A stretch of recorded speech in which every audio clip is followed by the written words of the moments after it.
polonium-211. Now you see this point here, it is 21184, whereby we know so well that that is the nucleon and this one is the protons. Now nucleon here it is 211 and the protons here is 84. It decays by the alpha emission to form a stable isotope of a lead. Complete the equation for this decay. Now for us to complete the equation for this decay, remember we have the polonium here.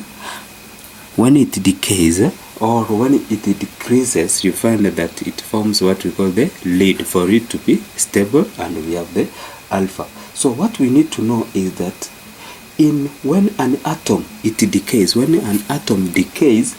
by emission of alpha particles, when an atom decays by the emission of alpha particles, you realize that it decreases the nucleons, it decreases by 4.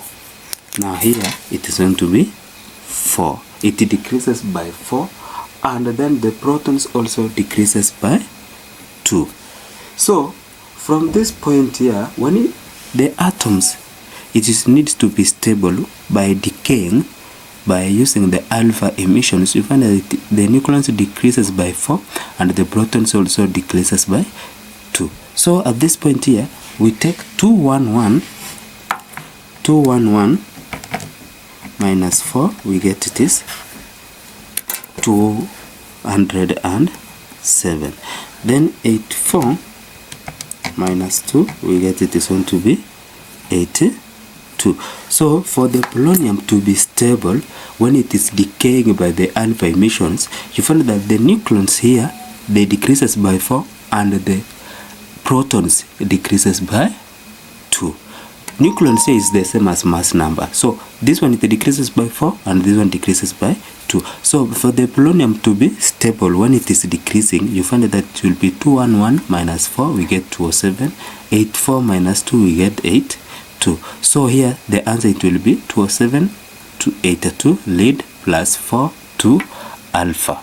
Okay, so at this question here, don't forget to subscribe and share and like to your friends. Okay, so remember that when the polonium is decreasing by alpha emissions, for it to be stable in the lead, it decreases the alpha, it decreases by the mass number by 4 and the protons by 2. So it is 211 minus 4, we get 207. 84 minus 2, we get 82.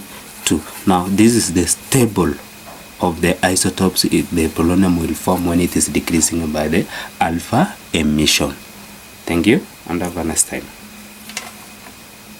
Oh, sorry, don't forget to subscribe, like and share with your friends so that at least they can learn more about physics and maths.